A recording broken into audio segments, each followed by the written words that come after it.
All right. What's up, Wayne? This is Wayne Allen. This is a longtime mentor of mine, and just going to be talking to him today about a little bit of his experience with tattooing. And he's been doing this 27 years. When did you start, Wayne? Like 92 or something like that?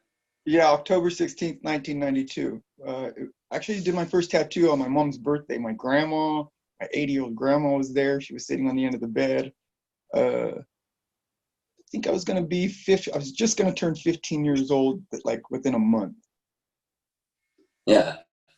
And like I know a little bit about your story, I guess, so but I feel like it's just worth talking about, it's like You want me to tell this? You want me to tell the whole story? yeah, man, if you don't mind, I think it would be cool to share, just like how your dad kind of got you into the conventions and stuff like that, and how you were peeking through Good Time Charlie and stuff. Yeah, I'll break it down for you. Cool, man. So when I was little, I used to live in a neighborhood called the Highway Village. A lot of people think that I grew up in South Modesto, the barrio, but I didn't. I grew up a little bit on East Modesto and in the Highway Village. That was a neighborhood that was, if you know Modesto, it's a neighborhood that sits behind Toys R Us, and it used to sit by another neighborhood called Prescott Estates, which was the projects back then, the ghetto. Yeah.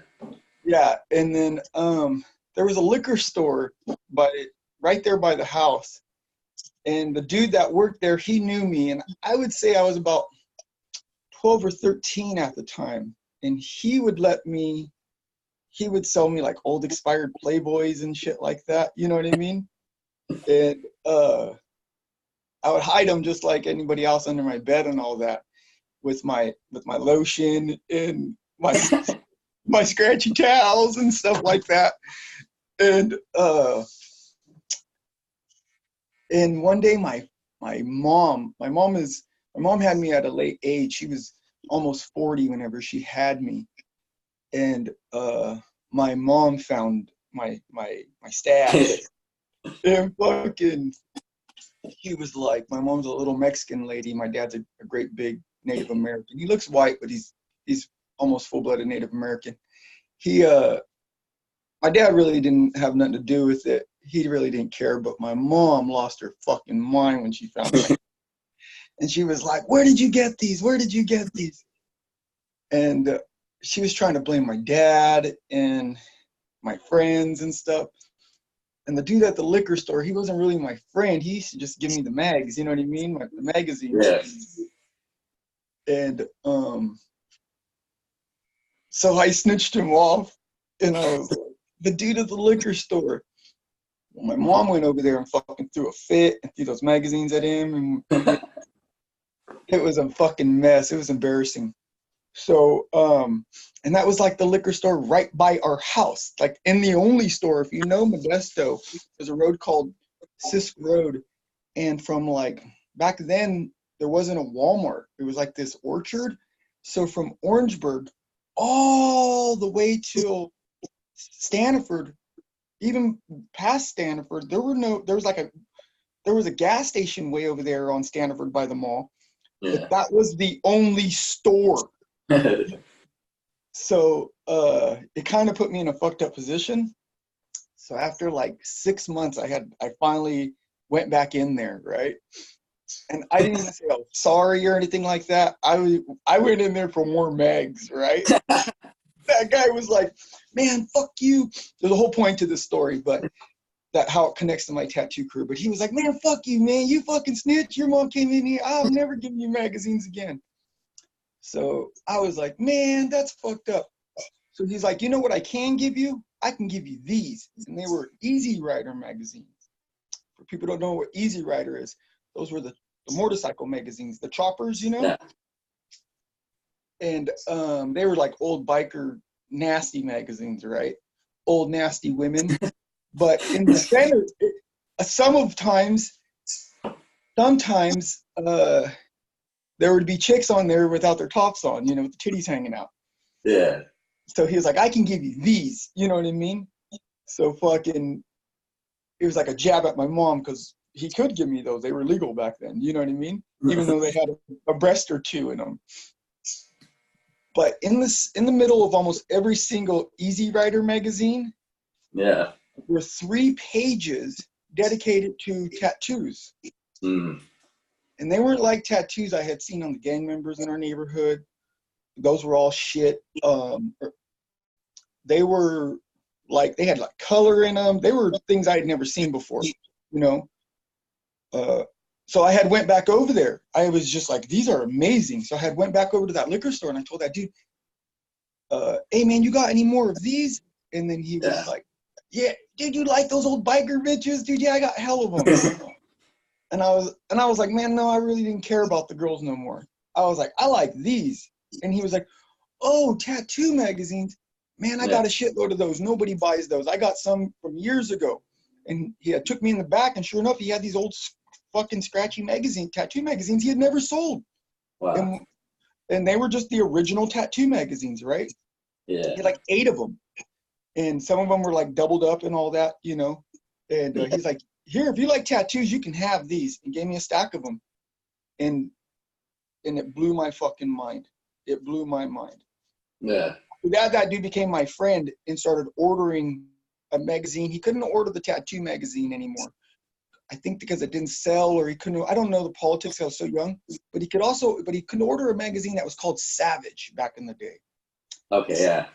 A lot of tattoo artists nowadays, they don't even know what that is because everything's on the internet, but there was Tattoo, International Tattoo, or Tattoo International, and then there was Savage. Right. Savage had a mix of both. They had girls with their nipples pierced, you know what I mean? They showed clear piercings. It was more of a fucking rebel magazine. It's more your style. More of my style. All the tattoos in there sucked. I didn't know how to tattoo. The ones in Tattoo magazine, I couldn't even fathom how those were done. But in Savage, there was some shitty work in there that I can fucking fuck with. You know what I mean? So I became really intrigued with it. And then right when my birthday had came around, right? Well, what had happened was my cousin Bucky was a lot younger than me, but a lot smarter than me. And he was like, you want to do those tattoos? I could make you a machine like that, right? Yeah. And I don't know how he knew it. He'd never been to prison. He was only like 12. But he had made like a prison tattoo machine for me. There was no internet back then. Nothing like that. I don't know how he saw it. He was just a white little blonde-headed kid, but he made like a little tattoo machine. And immediately I thought I could do it, right? We were all partying at my mom's birthday one time, and my grandma had came from Colorado. My cousin was there, and one of my cousins was like, tattoo me on my butt cheek, do like a skull. So I did like this bull skull with the sun coming up behind it. It was like the size of a silver dollar, and it was fucking haggard as fuck, right? Oh, it was just horrible. That was the first tattoo I'd ever done, you know? And after that, I just became addicted to it. And then my mom had asked me, what do you want for your birthday? And in the back of tattoo magazines, there was no internet, right? Right. In the back of tattoo magazines, there were classified ads. And in the classified ads, it would tell where the tattoo conventions were at, which were illegal at the time in places. And one of them had said there was one in Vallejo, California, right?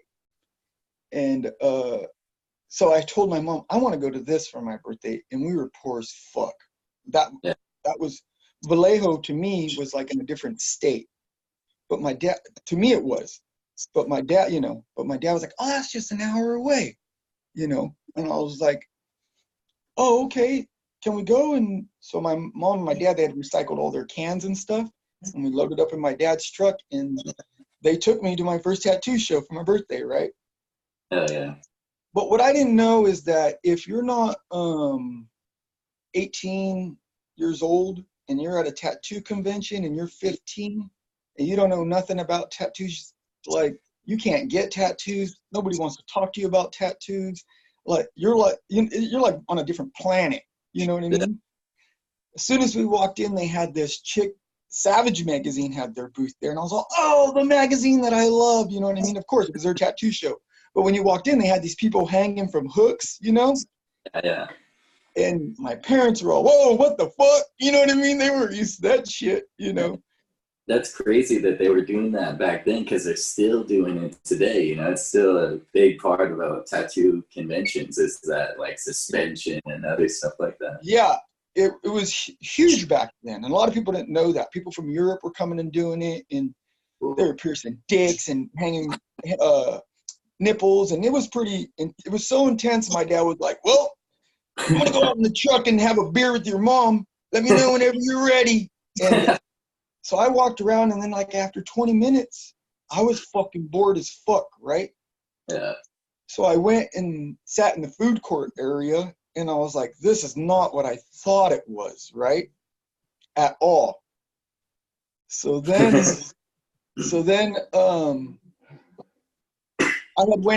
I had sat there for a couple hours, and I went out to the truck, and I was like, all right, Dad, I'm ready to go. And then he was like, you're already all right.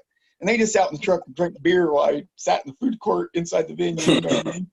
I didn't have the heart to tell him it was boring as fuck, you know? So then on the way home, I had this epiphany, like, man, like, that sucks. You know what I mean? That was horrible. That was worse than being in detention, you know? It was really boring. I don't know. People will, now when people want to get tattooed, they always want to bring their friends. And I'm like, why'd you bring them? They're going to sit here bored. Tattooing's fucking boring. No matter if you love it or not, it's boring unless you love it like we do. So then, yeah, but as a 15-year-old, I could see how, like it would be. Yeah. So now it's like 10 o'clock at night, and it's bumper to bumper traffic. I think there were some sports things going on in the Bay, and I'm just sitting in the back of the truck, and my parents are listening to music, and then my mom, my parents always fucking spoiled me, even though that they were poor as fuck. You know what I mean? They figured out a way. But my mom had turned around when I was in the back seat and got on her knees and was facing me because she's tiny, you know, so she was able just to flip around to talk to me. And she was like, did you enjoy your birthday present? And I was like, yeah. And she's like, well, I got you one more. And she gave me this little box as a surprise, right? Yeah. So it was dark in there. I couldn't tell what it was. So I opened up the box, and she had bought me a machine called the Nail Gun 2000 from Precision. Like the most expensive tattoo machine you could buy. It blew my mind. So I was just I couldn't really see it because it's dark in the back seat, you know what I mean? But I had known my mom had went and bought something that she didn't know you know what I mean? Yeah. She had bought something, she had no idea what it was. I didn't even know. So when I got home, I'm looking at this fucking, it looked like something from space, right? Badass machine. I had no idea how to work it. I didn't know where the needles went. I had no idea even how to turn it on. It fucking scared me like when my cousins used to tell me, get on my dirt bike and ride it. And I was like, no way, you know what I mean? I'm not getting on that thing. It scared me like motorcycles scared me. I was just staring at it, right? And I didn't have the heart to tell my parents, honestly, I thought that place sucked. I never want to do that. You know what I mean? They had bought me this like $500 tattoo gun machine.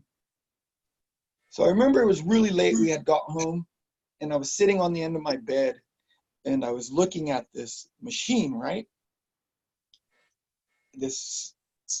I had no idea what it was. And I was just staring at it. And can you hear me? Yeah. So I was just looking at it, and it was really late, and my dad had jumped in the shower when we got home. But I can see from my bedroom, I could see into the bathroom the reflection of him combing his long hair. He used to have long hair, right? Yeah. And my dad's a great big man. He's like 6'5", 6'6", right? Yeah. He's a big fucking dude. Yeah, so, he's big. Yeah, so he's combing his hair, and he can see me, and he was like, hey, how'd you like that tattoo show? That shit was badass, huh? And I was like, yeah. And he's like, man, they had them crazy fuckers hanging from hooks. What? That fucking shit almost made me throw up. And I was like, yeah.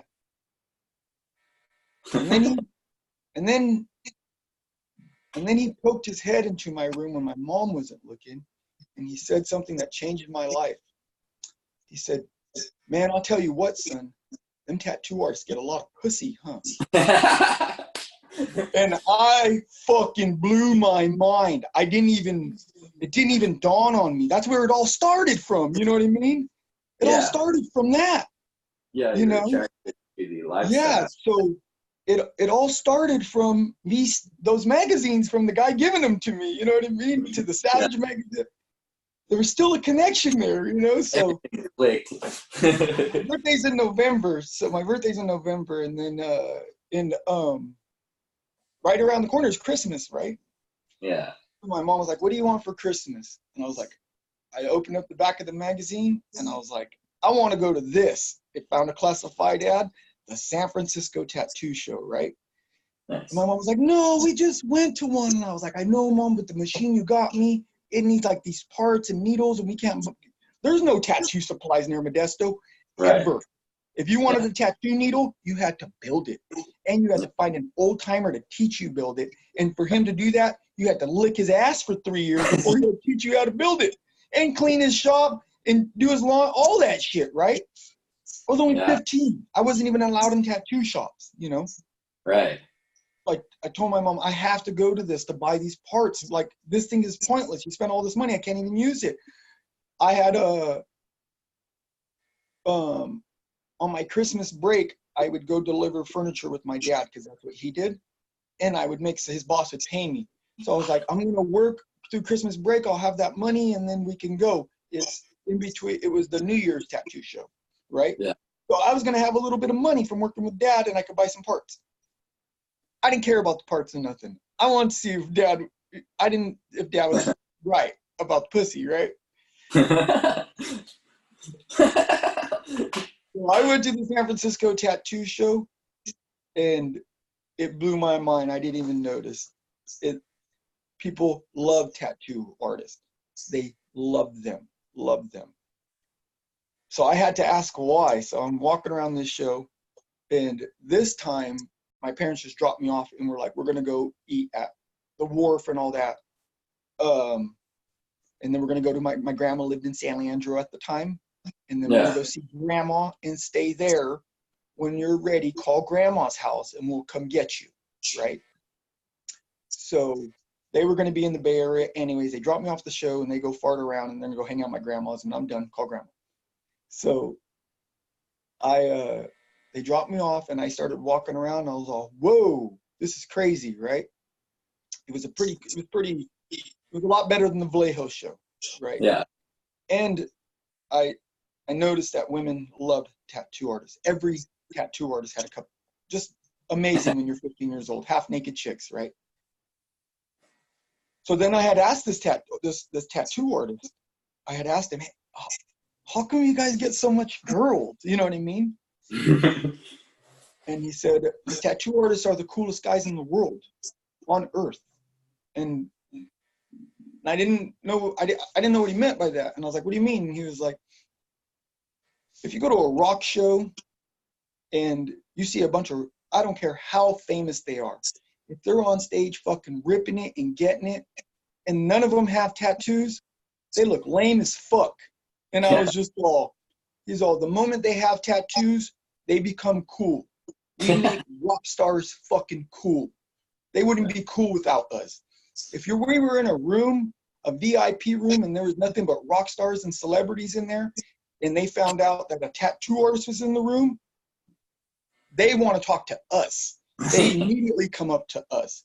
And it's like that to this day, all the rappers and stuff, when I'm around certain people and all that, they come straight to us. We make them cool. We make society cool. We are the coolest motherfuckers in the world. That's the honest to God truth. We make everybody fucking cool, right? Yeah, man. Yeah, you know. And I've always lived by that. I've always taught my apprentices that. You respect your art. You don't be at bars being a fucking drunk, making an ass out of yourself. You're the coolest motherfucker in the room. Fucking act like it. Yeah. You know what I mean?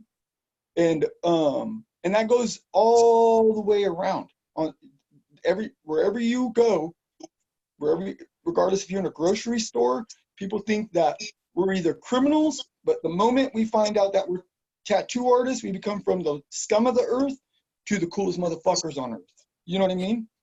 Yeah. So you have to really cherish that, and you have to own that, and you have to respect it a lot, like you do, forever. Even if a cop pulls you over and he sees you with all your tattoos, the moment you tell, where are you going? I'm going to work. I'm a tattoo artist. He becomes your best friend. Oh, I have tattoos. You know what I mean? So you have to love that, you know. And bitches like it. That's why I like it. You know, so then I started studying tattoos, and everybody knows I'm mainly tattooed women. You know what I mean? Yeah. And flirt with them and have a good time. And before it was just to meet chicks, and then it became to where it's kind of like that's really who because I've been tattooing them for so long. That's my demographic. You know what I mean? Has nothing to do with meeting them or trying to get laid anymore. That shit was gone fucking 10 years ago. You know what I mean?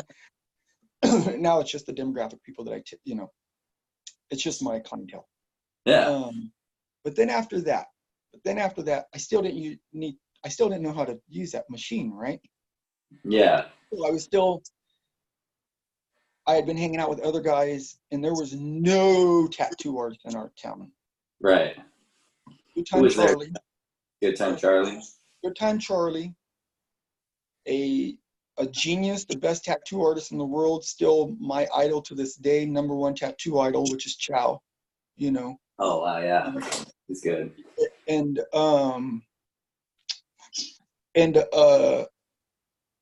another boy that I forgot, his name was Gabriel. I believe his nickname was Weddle, and a guy named Rob Lopez, who's still around to this day. And those two boys were street tattoo artists. Chow and Good Time Charlie were shop owners. You know what I mean? And then me, and I had started actually before Rob and the other boy, but they were older than me, so they could drive, so they could go get their supplies and go to their clients and really make moves. When really I was just tattooing in my room with my pit bull on whatever high school girl I could get in there. You know what I mean? And I used to tattoo for 40 ounces in a dime sack of weed. That was my price. So, yeah. And it even said that on my business cards. I had hand drawn these business cards, right, in high school. And then my buddy was a graphic designer, and I just wrote him with a pen and just said tattoos by Wayne Allen. And it said price 40 ounce of beer and a dime sack of weed. And really, I'm not kidding. And then I gave it to my buddy. He was in graphic arts in high school at the time. And then he put them on regular piece of paper and was able to put them on squares on one piece of paper, and then gave me a stack of those. And then I went and cut them with those big old cutters. And they were just flimsy, regular paper business cards. My uncles still have them. And they're like haggard. They look like old Chinese fortunes that you have in your wallet. Like they're just nasty, you know. But those worked, and I would hand those out to everybody, and I tattooed everybody in my high school and other high schools, and then I kind of became known. And then around when I was 17, there was a tattoo shop that had opened up, and it was the third shop in Modesto, and it was called Pirates Pricks. Right. When I was younger, End of the Trail was the biggest shit on the block, and they still are. And when you go into End of the Trail, as soon as you walk in that shop, you can make a right, go to the far wall, make a left, go all the way to the back wall, make another left, and it puts you at this window where the old man tattoos, Good Time Charlie tattoos. So when I was younger, I would sneak in there, go all the way around where he couldn't see me, and then come up the backside and just kind of stand where he couldn't see me and watch him tattoo. Everything he did, with the exception of the machine he used, I would go home and call up one of my cousins or friends and try it on them. You know what I mean? Yeah. Then I would sneak back in there, and he would always fucking chase me out of there. He would always talk shit to me. He would call me a scratch artist, right? And then back then, I had no respect. Because once he was, if you've ever never been into End of the Trail, it's the best, it's the most amazing shop on the fucking planet, right? Yeah. It's wallpapered in Flash of the best artists ever, artists that are alive to this day, Jack Rudy and Freddie. And, yeah, just badass motherfuckers, and Lucky, and just amazing artists, right? But I would, in the olden days, there was pictures, there was signs on the wall that said, if you pull your camera out or take any pictures in the shop, they'll break your fucking hands. And your camera. Cameras were never, ever, ever allowed in tattoo shops. Number one, because you could still flash off the wall and have a dirtbag like me tattooed on you in his bedroom. Or you could take a picture. Back then, you absolutely could not know how a tattoo was done. You couldn't speak about it unless you were in your apprenticeship. You weren't allowed to ever ask, hey, what's that? Or what's this? Or what? Never. Those secrets were valuable. Even if you worked to another tattoo artist, you couldn't even ask him what his secret tricks were. Yeah. Everybody was different, you know, all the way from putting a little band in your needle, you know, all that shit was sacred. You know what I mean? Everybody was always like, so back then, I didn't know how sacred it was. I just thought they were dicks. You know what I mean? Yeah. I would take saran wrap, and I would sneak into Good Time Charlie's shop and see a design that I liked, and I would put the saran wrap. And I only did tattoos this big back then, right? Yeah. I would put the saran wrap over it, and I would trace it with a Sharpie pen, right? Yeah. Put onto it, go home on my bike like this while it was drying, put it down. I'm not kidding. Put it down and transfer that. If you put it on a piece of paper, you just flatten out the saran wrap, get a little wet, and it would transfer, and then you could trace it, right? Yeah. Old school fucking tricks, super old school tricks. Yeah. And he would catch me do that and flip out. Yeah. He didn't do tracing paper because you just couldn't see through it unless there was a light board. And he's smart. He knew people would try to trace it off that. So he would take his designs and glue them with a black background. You know, so if you go in there, everything's black. You can't put a tracing paper and just trace it off. It doesn't work like that. And he would catch me doing that and fucking flip out, dude. And then Rob Lopez and Gabriel, they were like, "You're crazy," right? So then, when I was there, so back then, there was a shop called Pirates, and I remember when me and my dad had went by there one time, and there was all these fucking bikers out there. I can't say the name, but notorious biker group was out there, right? Sure, yeah. So, I had told my dad, "What is that?" And this was this was even a couple years before, not before I was tattooing. I was tattooing, but I had never seen that place before. So I was like, "What is that place?" And he's like, "Oh, that's a tattoo shop too. Like you know, you like tattoos, that's a tattoo shop."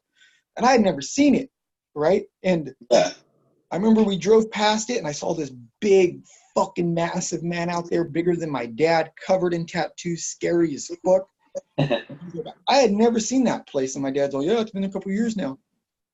So and my dad told me, "Don't go near that place, dude. Don't go nowhere near it." So as soon as we got home, my dad went and took a nap. I went in the backyard, grabbed my bike, and rode straight over there. He rode, all right into downtown, right over there. By the time I had got there, there were none of those bikes were out there. There was just that big dude, right? Yeah. So back then I was kind of cocky. I grew up in a gang neighborhood.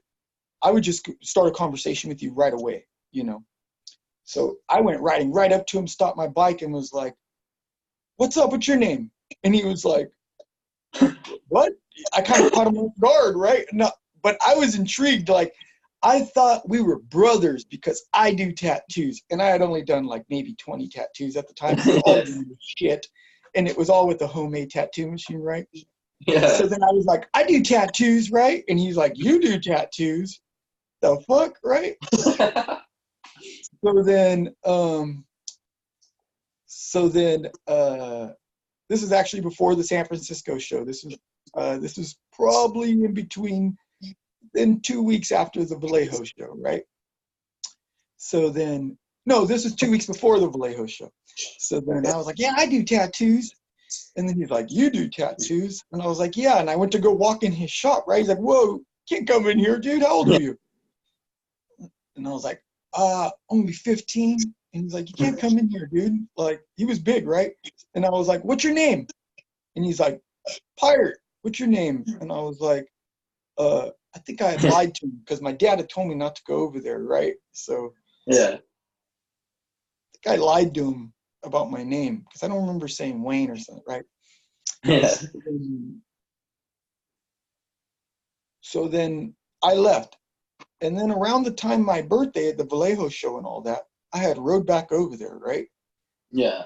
And then he was standing out front again. So I had rolled up and I had did this slide thing right at him. And he's like, whoa. And I was like, hey, today's my birthday. Give me a tattoo, right? And he was like, I'm not going to fucking tattoo. And he's like, I'm not going to tattoo. Today's your birthday? And I was like, well, it's going to be in a week, you know? So then he was like, no, man, you're fucking crazy, kid, right? And he was covered. He's a scary fucking dude. He's like, no, man, you're crazy. And he was like, today's really your birthday? And I was like, yeah. And he was like, you're a Scorpio? And I was all, no, I'm not a scorpion, right? And I was like, what? I didn't even know what that meant. Yeah. It's November. Your sign, you're a Scorpio. You know what the Scorpio sat? And he was trying to explain it to me. I was like, I don't know what that means, right? Yeah. Did I get a tattoo or not? Right? Like, get the fuck out of here. And I'm trying to remember the timelines, but all this is around the same time. You know what I mean? Yeah. So then I left. But I would always stop by and fuck with him and bother him. He never let me in the shop. Yeah. But from that day on, he always called me Scorpio. And it stuck. That became my tattoo name for fucking years. So, and then he went to prison for like a year and a half. And I didn't see him. And then he was like the only guy that talked to me about tattoos. yeah. And I had that one machine that my mom had given me, right? And I had no parts for it. And I had been tattooing everybody with my shitty homemade machine. And now I had a nickname with business cards. And they said they said tattoos by Scorpio for a 40-ounce of beer. You can get in a 10-sack of weed. You can get, you know what I mean? And I was tattooing everybody because there was no tattoo artist back then. You have to remember that. There was 3 shops with those 3 guys, and then these 2 other Mexican dudes who just tattooed on the homies on the west side. Yeah. You know? It's crazy how far branding has kind of come since then, you know? Like, people were just doing cards, and that's crazy. Like, the internet advertising and everything. So. Yeah. So I had a nickname, I had cards, and had this shitty tattoo machine and shitty tattoos. You know? People found out my name got around in our small town. Another tattoo shop opened, and it was called Buffalo Bill's, right? Yeah. And he was actually friends with Pirate, right? And Pirate was in jail. So I had went in there acting like I was big shit because Pirate gave me my nickname, and I was like, what's up, Buffalo Bill? My name's Scorpio. I'm Pirate's friend. You know, Pirate owed him a bunch of money and did him dirty, right? So he was like, yeah, right? I was just in there being naive as fuck, talking about shit I should have been talking about, right? So, Buffalo Bill, I'm Scorpio, I'm Pirate's friend, right? Yeah. So he's like, that fucker owes me $1,400. You tell him when I see him. And I was like, oh, fuck, right? Well, then I would go hang out with Buffalo Bill sometimes. Couple of times, right? But Buffalo Bill was he was a mean dude, right? He was a biker, you know. He was the meanest, nicest guy. He was one of those guys. Right? So one time I had went over there and I was like, check this out. I've had this for like a couple years now. And it was that machine, the nail.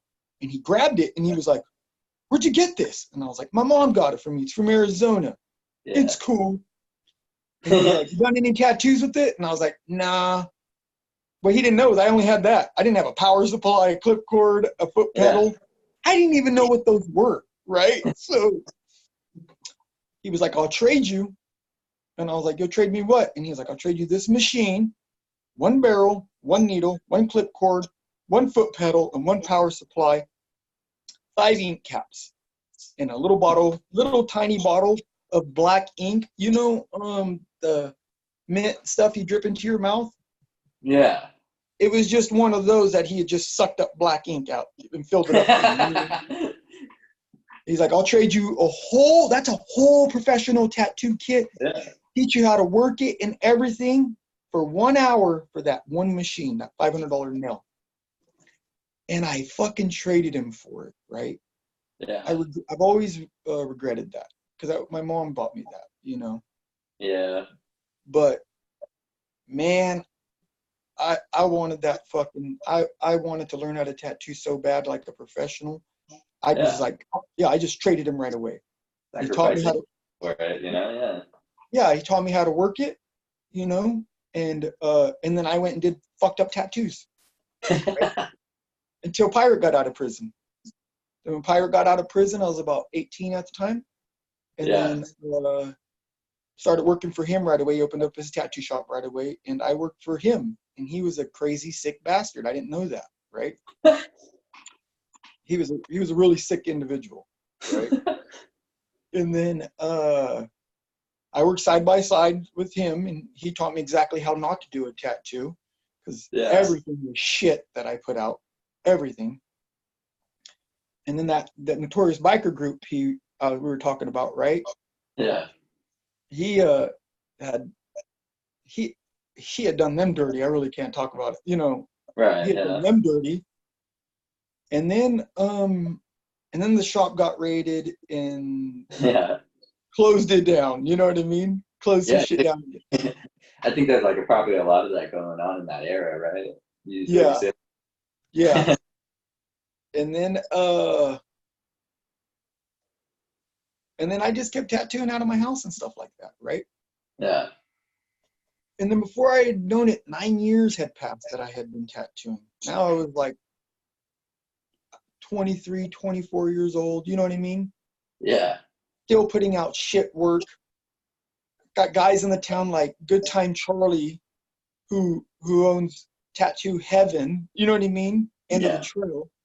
You have this kid that's as old as me named Chow, who won Best Tattoo Artist in the World in 2000. You know what I mean? Yeah. And then you had Scorpio, who tattooed everybody knew he tattooed next to Shitbag Pirate. And if you wanted a really shitty tattoo, you can come to me. You know what I mean? And I did a lot of tattoos back then. You'd be surprised how many people wanted shitty tattoos. You know what I mean? So did you like hit a wall where you were like, I want to produce like better work or do something different then? And at that point is what you're saying? Yeah, no. So we're getting to that. So then I had collected some cool tattoo equipment along the way. Sitting over here, I still have Pirate's original tattoo power supply. You know what I mean? Oh, really? Yeah, and I still have it over here. And then I collected all kinds of cool shit along the way. And even though Pirate was a shitty tattoo artist, people in our town still wanted stuff that he had. Like I had a lot of his flash and his book. I still have his original books. That's from the late 80s. I still have his flash books at the Red Dragon. We still have them, you know? Oh, wow. Yeah. And it's part of history for Modesto, kind of. Yeah, it's a part of history from Modesto, you know. And people would still want to get tattooed by me because I used to work next to the notorious Pirate. You know what I mean? And he would always hype me up. Oh, that's Scorpio. He's the next biggest thing. And even though I wasn't. So after on my going into my 9th year, I was like, this is horrible. Like, I was Yeah. just really embarrassed. I would be at concerts or at the mall. I'll tell you another funny story, but I'd be at the concerts or the mall, and guys would walk up to me and go, Scorpio, and I'd go, what's up? And they'd go, you fucked my arm up, motherfucker. And I'd be like, oh shit, and I would have to like run out of there, right? I had to learn to fight, all kinds of shit. That's why I always hear when we're at the shop back in the day, people would be like, "Oh, Wayne did my first tattoo," and you'd be like, "Did I fuck it up?" Yeah. So what was funny was, I'll tell you one of those horror stories. So one time these guys had called me, these West Side boys had called me and said, we're having a house party. Yeah. Come to our tattoo, Scorpio. We'll rent you for $500 for one day, 24 hours of tattoo. And back then that was like $1 million, right? So I went to this little duplex house deep in the West Side on a road called Colorado, and they had blocked off the kitchen for me and set up the kitchen table so I could do tattoos, right? Yeah.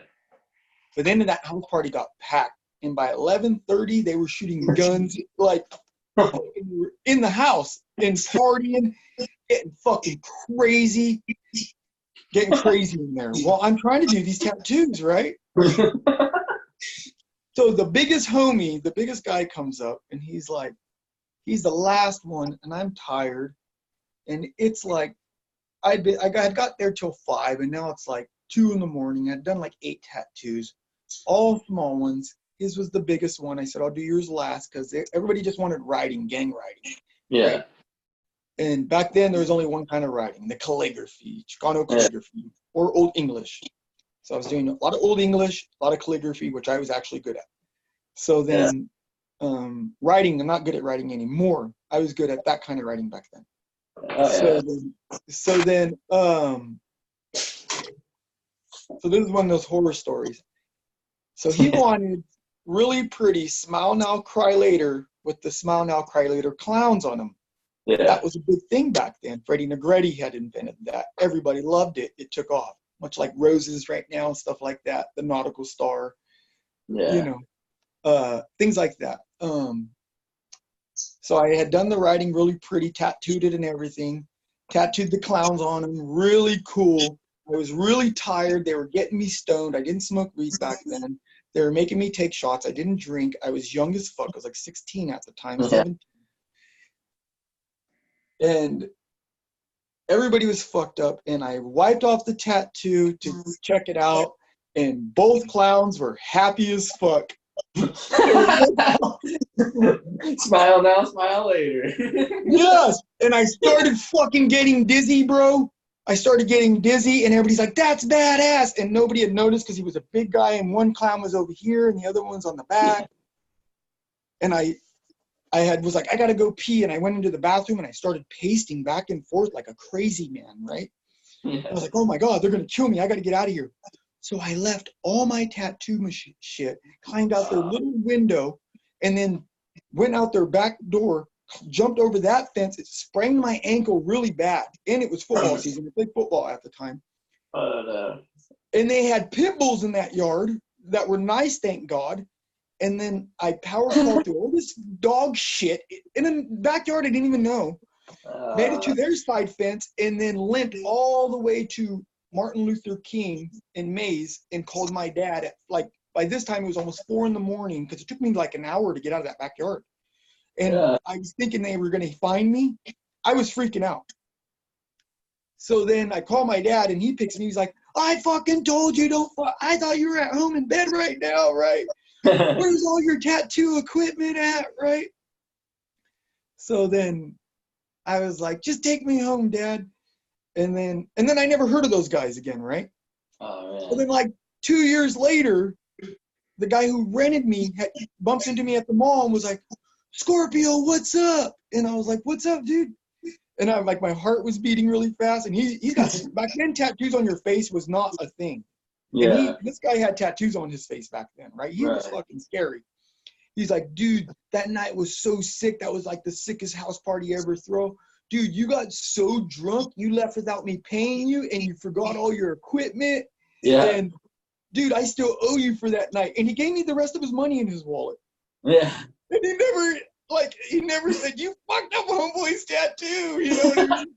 That never came up. So that's one of my horror stories. You know what I mean? Oh yeah, man. Things like that. And Yeah. I was at an Aussie concert one time, and out of nowhere, I got punched in the face in the mosh pit, and I thought somebody was moshing too hard, right? So I'm in this mosh pit, and I get socked right in the face, and I'm like, "Hey, motherfucker! Like, you don't do that in mosh pits. Like, keep it friendly, but you know." And I looked, and it was this biker dude, and he was at mosh pitting. He had recognized me and was like, "That's the guy who fucked my tattoo up. As soon as he comes around, I'm punching him."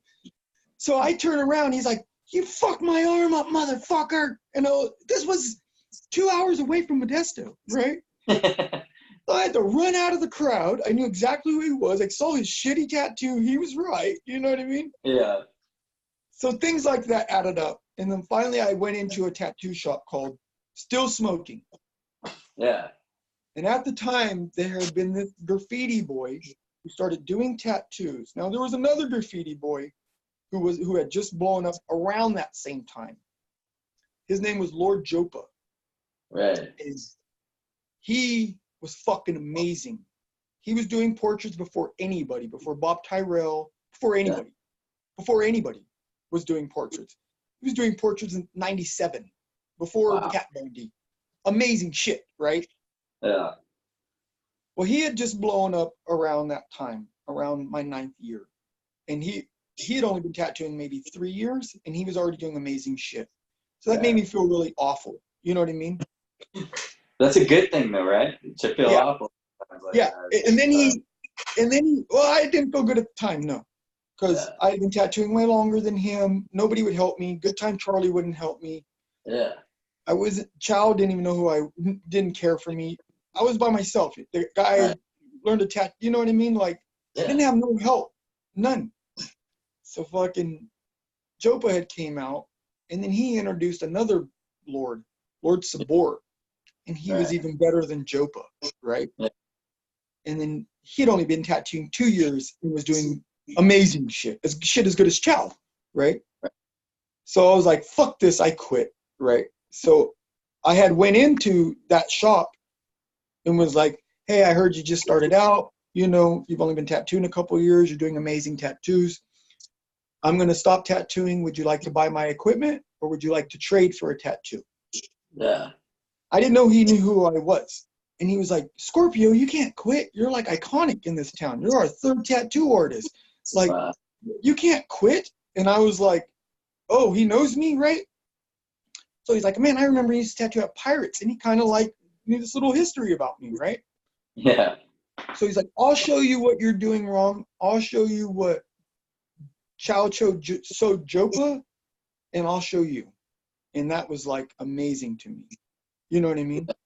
Chow had went to the Bay Area and learned how to tattoo, came back, showed Jopa. Jopa showed Sabor, and Sabor was like, I'll show you. Wow. And I was like, fuck.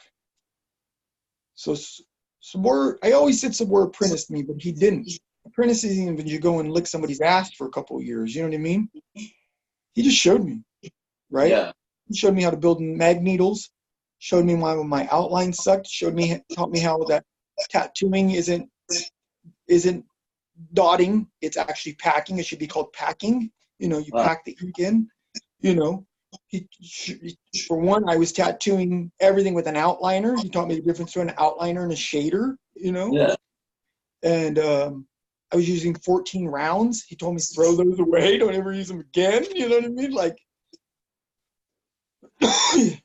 and he showed me how to tattoo. And he created a monster after that. And after that, I had got pretty good at tattooing. Yeah. And my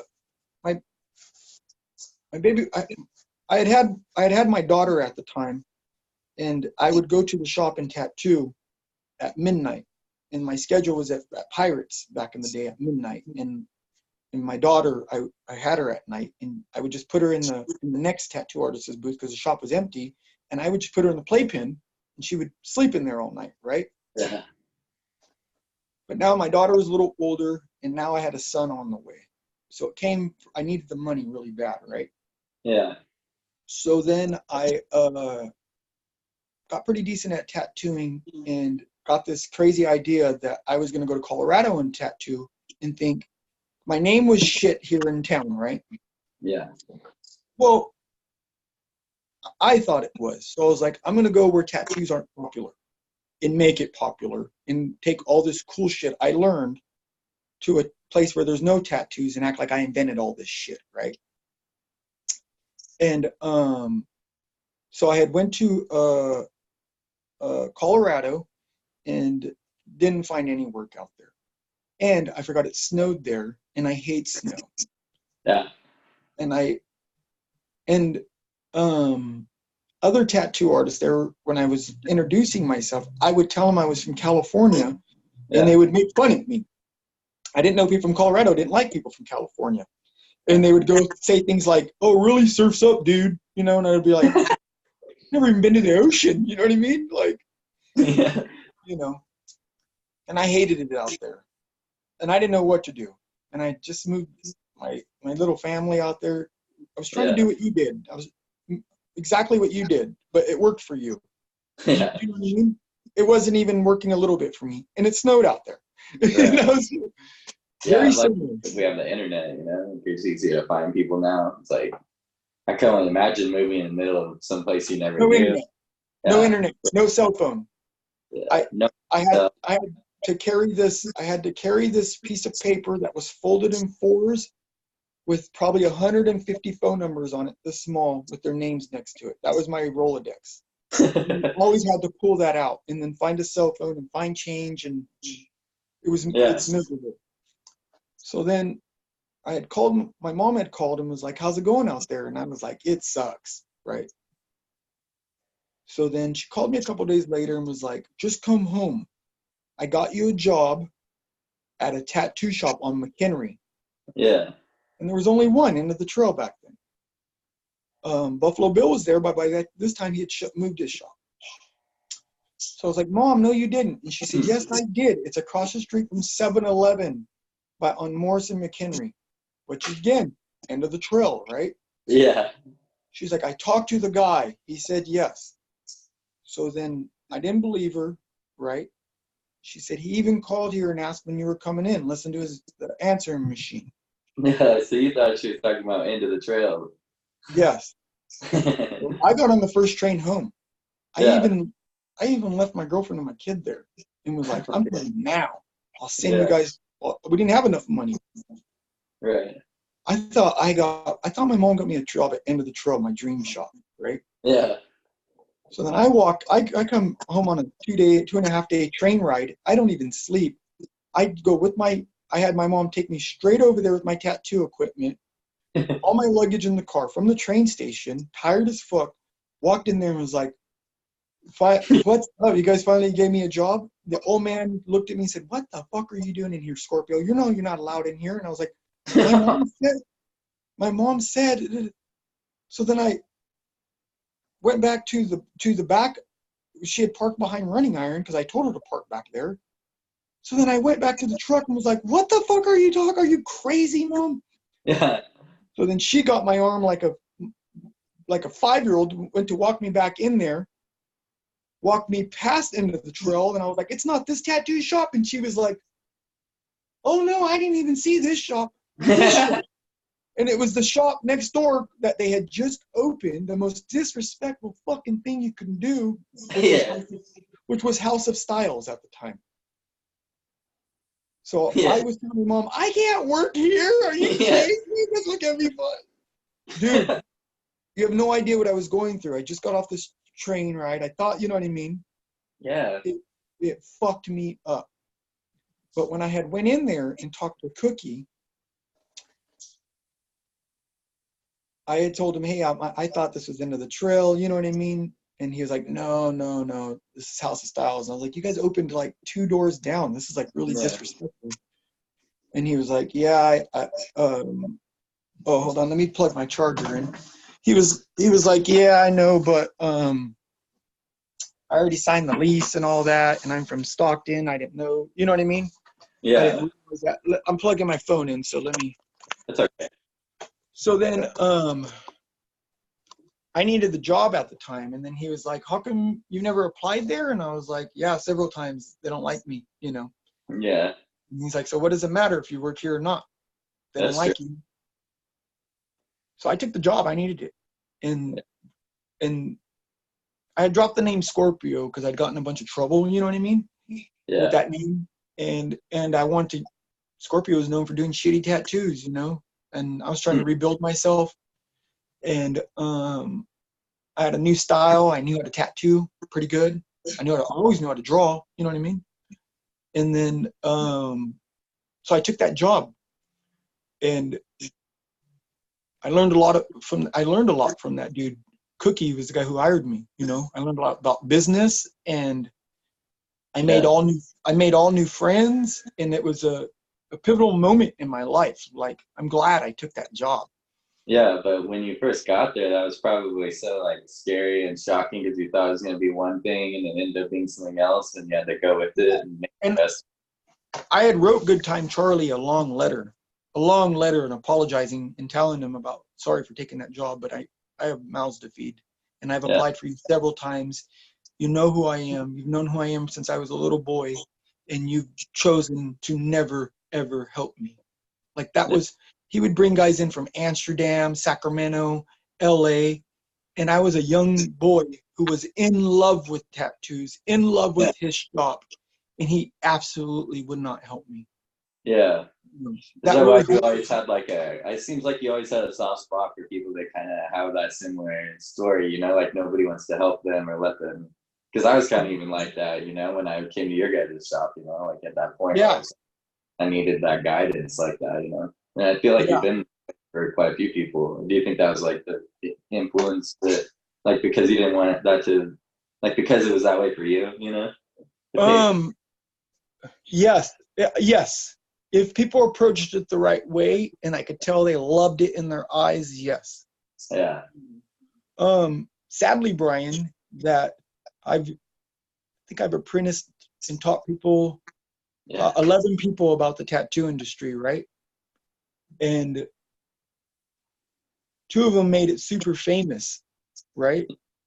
And when they were asked in Tattoo Magazine, who apprenticed you? They said, I was self-taught. Oh shit. That broke my heart. Yeah. One other kid lied and said some famous guy apprenticed him that he worked with for only a week. You know what I mean? Yeah. One other person's a fucking drunk, you know? The other person's doesn't even tattoo no more. Like, Yeah. you're the only person who ever appreciated it. That's fucking crazy, huh? Shit, man. It comes Yeah. out, you know, least expected people sometimes, I think, you know, Yeah. in So situations too, that affect you, you know, kind of like your own. yeah. So I had took that job at House of Styles, and I had worked there for like 3 years, and I made all new friends. I had apprenticed this other tattoo artist by the name of Bear, and he became Yeah. my best friend. And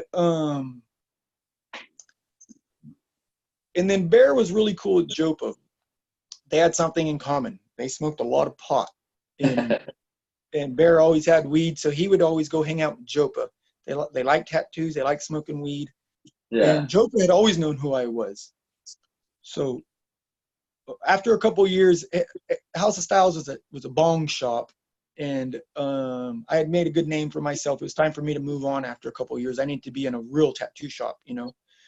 And Barrett came and said, "Hey, Jopa offered you a job if you want to go," and he was amazing. So I got to go work with Jopa, and Jopa taught me about flow, about the body, about making sure your characters are facing forward, not backwards, making sure everything's proportionate to the body so that it flows down the arm, it flows down the leg. If it's a flat area on the body, you do it Yeah. flat. If it's a bending zone, use it to your, you know what I mean? Yeah. he taught me about the Japanese style and why it makes sense and why they do it certain ways and why they don't tattoo on hands, necks, feet, sternum. He taught me who Bob Tyrrell was. You know, Yeah. he didn't teach me how to tattoo. The board did that, It's but the he taught me how. influence. He Yeah, taught me it's how like to. Go ahead. right. It's like they right, like the 10 people that surround you the most kind of like make you who you are, you know, so you have that new group, so it kind of started making you more Yeah. artistically influenced. Yeah, Yeah. that's cool. Yes. And and I learned the most from Jopa. I Yeah. learned the most. I learned how to do portraits from him, and he didn't teach me. I just fucking copied him. You know. Sometimes he would sit behind me and go, "That's facing backwards. Place this here. Don't do it that color." You know what I mean? Jopa was just Nice. fucking bad, dude. He was just amazing Yeah, tattoo. and humble enough to be like open like that too. That's cool. You know, it's good to be around people like that Super in that funny. state. Yeah, super funny, super cool dude. I really enjoyed working with Jopa. And Yeah. he had a shop called Karma Tattoo on McHenry. I was still on the boulevard. And then he lost that shop. He had gotten to an argument and with the owner, and she was like, "Get the fuck out." And my son was gonna be 2 at the time, and that really fucked me up. And I didn't have a job and I didn't know what I was gonna do. And there wasn't a lot of tattoo shops opened at the time. There was still End of the Yeah. Trail in Cal. Really not, there wasn't any, you know. So I had to go rent this small room in a hair salon, all women hair salon in the back of it with a back entrance. And I Mm-hmm. worked there for 2 years. And I was really depressed because I wanted to be in a shop. My tattoos were looking really shitty. And I was around my 13th year or something like that, 14th year. Yeah. But what a lot of people don't know is that when I wanted to work at Jopa's shop, I wanted to go in and buy all new tattoo equipment. And I didn't have enough money. So I went and took this side job at Fuzio's to cook their bread in the morning. And so that I could buy all new tattoo equipment, you know, and then I was just going to quit. And I went into their walk-in freezer and something fell on my head and broke my back. And it really fucked me up for like 6 months. Are you there?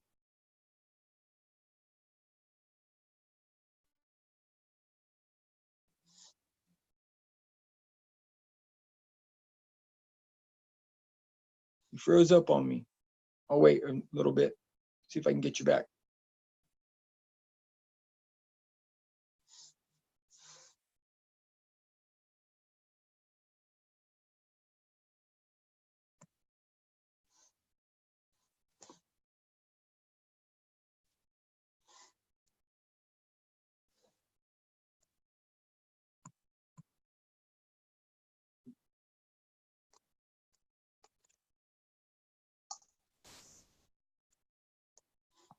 You still on here? Can you hear me? Yeah, but I can't see you.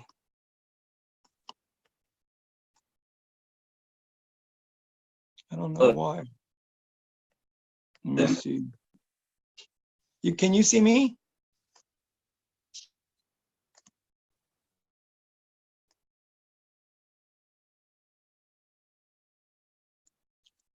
I just see an all black screen. Well, that's me. I don't see you.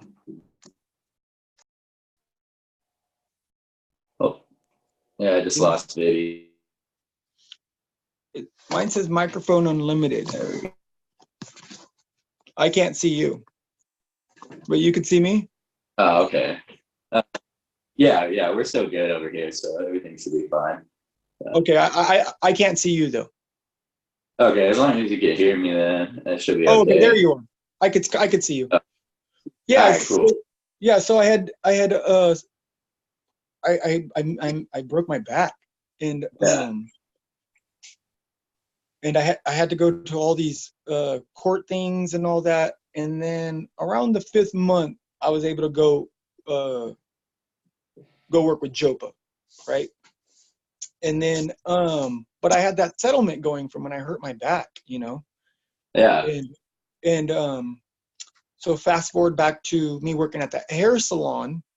It was in downtown, and I would go out the back door and stand out at their back door and smoke blunts, smoke my weed, right? Yeah. And across the street was this badass old apartment, and it was Modesto's first fire station that had been made into these apartments, and it had caught on fire one time, and some people had died in it, and it had a little cool history about it. It sat next to this church that was a speakeasy. A lot of people don't know, for Al Capone back in the day. You know what I mean? Yeah. And it was a fire station back when they used to do it with wagon. Cars weren't even around then, right? Yeah. And I thought it was just the coolest building. And I was like, man, if I could do, you know, anything to fucking rent that place and turn it into a tattoo shop. I visualized what it would look like and all that. And then like 2 years after working at that salon, my lawyer called me and was like, hey, we got you a settlement. And Yeah. I looked across the street at that moment, and when he had called me at that hair salon, in that building was for rent. And it was for dirt cheap and all that. And I was like, where do I pick up the check? So Yeah. I went and got my check, and I opened up Wayne Allen's Red Dragon Tattoos. Hell yeah, man. Yeah. The opportunity arose, you know. That's cool, huh? How that happened. That's kind of like when I was looking for this place. It was like I saw this place. It was just like a perfect little spot, and it was just like every month it seemed like they were posting it for a little bit less and a little bit less, and I was like, I just need to jump on that. Yeah, and it worked. Yeah, we spent every dollar we had at the time. You know? But I plan on making, you know, one of these episodes about that soon too, like how I started a shop on just like $2,000, you know, only, and like building it up from there and stuff. So it's like, it's not impossible for people to do that, you know, like people have these dreams and these hopes and stuff, but they're just like, it's hard to pull the trigger sometimes, you know. So it's cool when people to hear these stories and you know, like the trials and tribulations that we go through as tattoo artists, you know, like in learning, and like the walls we face like that, you know, like we're not alone, you know, we all kind of go through the same things almost. Yeah. And it's good to have help, you know. When all those years when nobody would help me, yeah, I used to piss me off, dude, you know, especially in people you look up to and they know you need the help, you know. Yeah. Look behind me, my see all that flash? Yeah. My personal tattoo room is decorated like End of the Trail, right? You know, so that if people go, why? And I was like, that's what I grew up on. Yeah. You know, regardless if they don't want to help me or not, I'm not gonna you know, I'm not going to lower what influenced me. You know what I mean? Yeah. So I still think End of the Trail is the best shop in the world. I would love to own it or work there someday. You know what I mean? Or own a shop like that. You know? Yeah. But boy, did they make it hard on me. They talked a lot of shit about me growing up. They would say, man, Scorpio, yeah, we know Scorpio. His art shit. He's a scratch artist. They would talk mad shit about me, you know. Yeah, I remember even when I started, it was like that too. You know, I think like the tattoo artists feel like hostile, like this is my territory. You know, like I don't want someone stepping in on it or something like that. You know. Yeah. Especially like if they feel like it's easy to squash you down while you're starting, you know, because you're not as good or something. You know what I mean? Instead of lifting you up or whatever, then they can, you know, they feel like if they do it early on, that's the best time or something, you know, like get rid of you before you have any confidence or skill, you know. But it takes a certain kind of mindset to get past the scrutinization that the tattoo industry is going to throw at you, you know, because there's no real room for like people that are like not strong-minded enough, you know, to make it through that, you know. I think it's that way. But now it's a little different, I think. Obviously, you know, it's a lot different now. It's way fucking different because things evolve. But Yeah. it's But you, way yeah, different. it's like, is there good and bad things in the way it's different though, in your opinion? Well, Like, yeah, a lot of tattoos that are being done, a lot of these hardcore color portraits and black and gray yeah, pit portraits that don't offer a lot of foundations, people getting carried away with their smoke effects, you know what I yeah, mean? All that work is shit. Like yeah, it will mush together. It's not the Japanese already figured it out years ago. What are the things you need in tattoo? How they need to be applied? Where on the body you should tattoo them? You know what I mean? yeah. So it's like Um, artist that's been working like as long as you have, like that's probably something that you're really interested in, further in your career is like longevity, how long do these tattoos hold up like that too? dude. So everybody like there's a lot of amazing color portrait tattoo artists, right? Yeah, And but a lot of them. a lot of people don't know that in the early 90s, immediately color portraits became hot, right? Oh yeah, There was a guy named Boris and Stefan who were doing them in the 90s, amazing ones, right? And they just turned to shit fast. yeah. Those guys don't even tattoo no more Oh because shit. because of the amount of beautiful work that turned to shit, and they were having to go and touch them Yeah, up and and fix now them. it's even worse because of like photo editing and stuff like that. I think like Yes, a lot of tattoos right now online that you see are so filtered. It reminds me of girls filtering their faces when they take pictures. That is not what the tattoo looks like. You so know, so I unrealistic would too. say The pitchest blacks, like the darkest blacks and the that brightest. all that is photoshopped in, adding blacks and adding color Yeah, and and blurring out the background. Like, just take a fucking picture. Let's see what it really looks like. You know what I mean? yeah, and it's almost like if you don't do it though, then it's hard to even like match up online. Like your presentation is even like part of it now. Like it's like You expected. have to do it. So many Yeah. boys are filtering and photoshopping their tattoos. You absolutely have to do it. Yeah, in some way. And like for me, like I try to just at least keep it minimal to where it's like, like if you're gonna edit it at all, try to make it where it actually looks like what it does in real life. Like you're not over editing to the point where it's like unrealistically, like contrasts are crazy and shit. Yeah. Yeah, so that's one big thing I see that definitely is negative, But the positives are cool too because it's so quick. Like I see people go like 2 or 3 years now and they're amazing, kind of like the Jopa guys and stuff like that. They Yeah. have like, but there's more content for them to absorb. There's more like they could just YouTube like how to do this or that. A lot of times you could find stuff like that. It's pretty cool to see. Like I was at a show in North Carolina, and the guy next to me had only been tattooing 3 years, and he was doing portraits that were just mind blowing. Like really good. And it's just like so common nowadays with all this. So that's one good thing I guess about tattooing nowadays. Yeah. So much quicker of a climb, I guess, into the skill side. But then there's like such a large pool now that it's different too, where it's like maybe when you were younger, there, like you were saying, there's like 3 to 5 artists in an area like that, where there's like 35, 36 shops now in Modesto Yeah. with hundreds of artists, So Yeah. there's a large pool. So then now, like, it seems like the biggest shop in the area is kind of like probably Emerald Tattoo, in my opinion. Josh Hughes, Red over there, he's doing really big things with like 5 different shops. He's got like a huge brand now. You know what I mean? Yeah. He's a businessman. Yeah. So I mean, that's like what I think I see now is more like the businessman, yeah, getting involved with the industry, and it's kind of changing a lot of different things because of that. You kind of like leave the business up to the business guys, and compartmentalize your business to where the artists just do like the art and the stuff they're best at. Like I think that's how it'll be probably in the future, right? Yeah. I think with tattooing, this is how I feel. With tattooing, I became a tattoo artist because number one, I was from the streets. I was raised in the ghetto. You know what I Yeah, mean?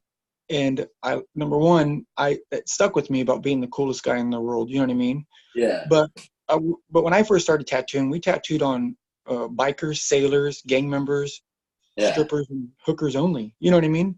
Really, yeah, that's who we tattooed on. Yeah. And now anybody can do a tattoo, and everybody can do a tattoo. And to be honest, I I tattooed I tattooed mostly because it was sacred. Now nothing's sacred in tattooing anymore. Nothing is sacred anymore in tattooing. And That's it true. just it made me fall out of love with tattooing, you know. I have a lot Yeah. of good advice, you know, for young tattoo artists coming up. Now I think they got a hold of it, but like what I would tell all my apprentices, the Yeah. tattoo artists aren't just the coolest guys in the world. They're human copy machines. If you want to Yeah. learn to do a tattoo, learn how to copy everything, every piece of flash, anything off the internet. If it's cool art and you like it, put a piece of tracing paper over it and Yeah. copy it. And Yeah, definitely. Like it that's so real good. much. I think you gave me that advice, and that's what I did for years, was just emulate the greatest people I could find, you know, and even if it Yeah. was just a straw in the haystack of what they could create, it's still some, you know, like one step closer to attaining that level. I, Yeah. and I noticed boys that didn't, so the boys that stuck to one style made it famous faster. Yeah. Who never, ever, they made it famous faster. They never did any other kind of style, no matter how much money was on the line, from Paul Booth to Bob Tyrell to Guy Aitchison to Tony Sabaro. The list goes on. The Yeah. boys that stick to their style only make the most money. And I didn't Yeah. do that. I always wanted to tattoo something butt rocky, something black and They have gray. the style too. Now I think there is this pool though that's kind of cool that of like younger artists that are like super into being like traditionalists now. You know, like to where it's like that's their thing. Like they only want to do the old school stuff. They're bringing it back. You know, they're really about keeping it like sacred. They even like some people are even making their own needles again and all kinds of stuff. You know, trying to do that. I feel like there's like That's a some lost art, resurgence. Brian. That's a lost art, Brian. That's a Yeah, lost art. You yeah, know. yeah. There's no Yeah, point in that, but yeah, you know, you might as well go build an old 32 Ford hot rod. You know what I yeah. mean? Like, and That's what build it a is, chopper. nostalgia, right? More than Yeah, anything, but the demographic in that is so fucking small yeah, nowadays. You yeah, know, when boys are doing shit with 3D effect, and we yeah, have cartridges that make tattooing 3 times longer. You yeah. know, you When's the last time you've been to a convention? Has it been a I while? don't go to those. Yeah, I it's don't been a lot of ever years. since. Well, no, ever since they stole Ink Masters from me and put it on TV. Yeah, I you know, have a there's tattoo. another Ink Master convention too now. Yeah, You big know, into yeah, that. you know, I Yeah, they love What that was the name, shot? man. You know, I threw that convention for years, Wayne Allen's Ink Masters Tattoo Show, and for Spike TV and Dave Navarro to come in and steal the name from me and tell me I can't use my own show because we're putting it on TV, a Yeah, contest I used to host. and you You did that know, show for how many years before that? I did Skink, and then I did 2 private Ink Masters. Like I would do private events at like I would just rent bars, you know, and Yeah, do contests there. You know, private. yeah, I would do contests there, private contests. And then I started renting the fairgrounds for the last 2 years, 3 years, and yeah. um, and I used to do the Skin and Ink, Skink. It was called Skin and Ink Skink Oh show. yeah. That was my first one, you know. And then I Okay. did 4 of the Ink Masters, 2 private Ink Masters, and then 2 public ones, 2 massive public ones, where 11,000 people would show up on a weekend, and I would So hold contests, you know, yeah, and and that was an even early convention too. There was like, you know, in the '90s like that or whatever. I feel like, you know, conventions are still pretty like far and few in between. Maybe, you know, now it's like you can look at any weekend of the whole year and there's going to be multiple conventions all over the place. So it's that was there was different too, probably, right? yeah, yeah. There's 3 conventions: Yeah, the Pomona, the San Francisco, the Sacramento, the Modesto, the Fresno, and the Reno. yeah, So, and they were spread apart. We made sure, you know what I mean. yeah, And and the boys who would come were amazing. And I was really thankful because what's really fucked up is that all the tattoo shops from the surrounding area, the county, all that, they would all show up except for Chow and Good Time Charlie.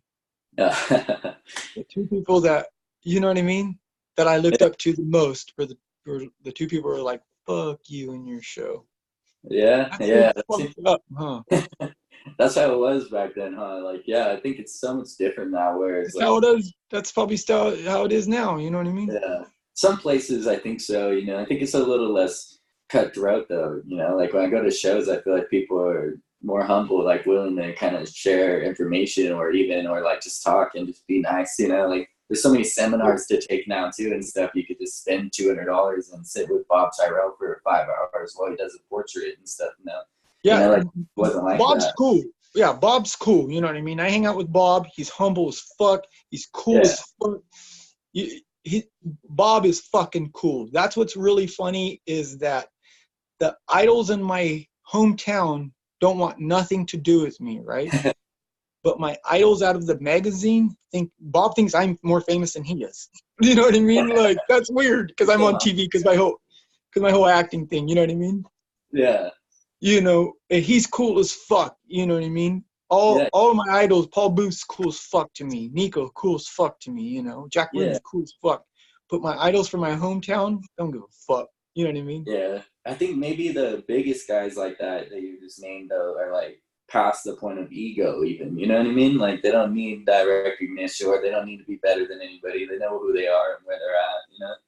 Okay, I can accept that. I can take that into consideration. Yeah. Yeah, you know, like you're always gonna be just competition probably to people in town or something, you know, like in their mind. Yeah. Just like, yeah. I feel like once I left town too, like people maybe have been nicer from that area to me, you know, and more accepting and stuff like that. Like been able to make better connections from hometown by leaving and making my name elsewhere and stuff, you know, and like trying to join the bigger circuit and stuff of people that are like traveling and doing these other things, these shows and stuff, you know. It's like the next level in my mind or whatever. If I could get to that one, then I don't have to worry about, you know, any of my local competition because we're competing globally and stuff at that point, you know. Yeah, yeah. And I've always thought the exact different. People would always go, dude, you don't want to travel and get in magazines and all that? Yeah. And I used to always say, I don't give a fuck what the guy in the next town or the next state's doing. Yeah. Like my competition is right around the fucking corner. I only care what's going on in this fucking town. You know what I mean? Like, well, that's cool too. I respect that a lot, actually. There's like a lot of guys that do both too, you know. Like I was just listening to a different interview. A guy was talking about how when he's at home, he does all walk-in stuff and just like has like a normal shop that, you know, does a 8-hour a day thing, like a regular shop, street shop kind of deal. And then when he goes to shows, though, he has this like Kelly Doty style work, you know, like very specific, like dark, like Tim Burton style stuff, and he only does that. That's cool. That's cool. So he only has his show style that he does.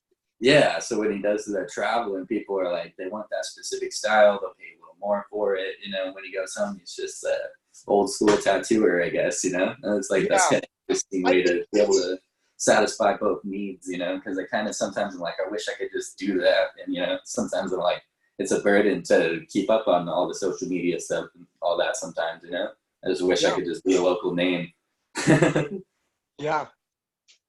But yeah, there's perks to both, I guess, you know. But so, are you excited to do the convention with me then? Now, I think it's gonna be fun. Yeah. I'm excited. You know, it's been a long time. I think it'd be cool too because you're really like a historic artist for the area too, you know, and like you haven't been there so long. It'd just be really cool to have you like in my booth with me too, to kind of like pass the torch almost or whatever, you know. Yeah. I love all that, and I'm honored to be in your booth, especially with you blowing up right now. You know what I mean? And you have your new style that is super fucking hot. People are eating it up, you know, and it'll grow. Right now, it might seem like, yeah, but I only did that tattoo for, I saw a really cool interview with Carl Grace, the black and gray scary tattoo artist, right? He does all the scary shit. Saw a cool interview with him that I wanted to share with you. And he was like, if you have a style and you want to be known for that style.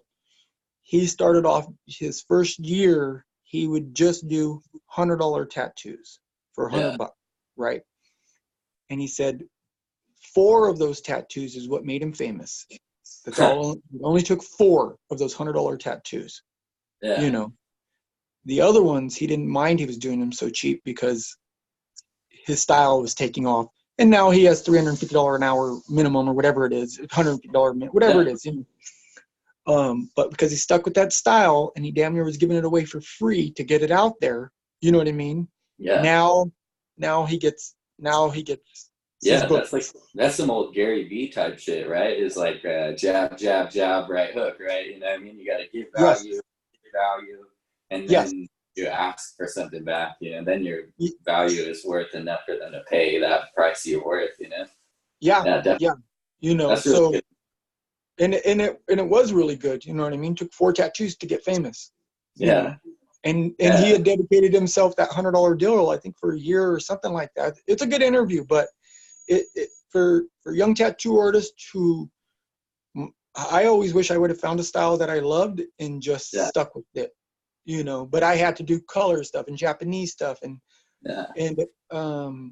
well, with that location that you put the Red Dragon in, it was like perfect, you know. Like it was like you're getting people from everywhere. It's just downtown right there. You guys were busy too all the time. I remember. Yeah, they always say location, location, location. Never open up your business on a one-way street, right? Yeah.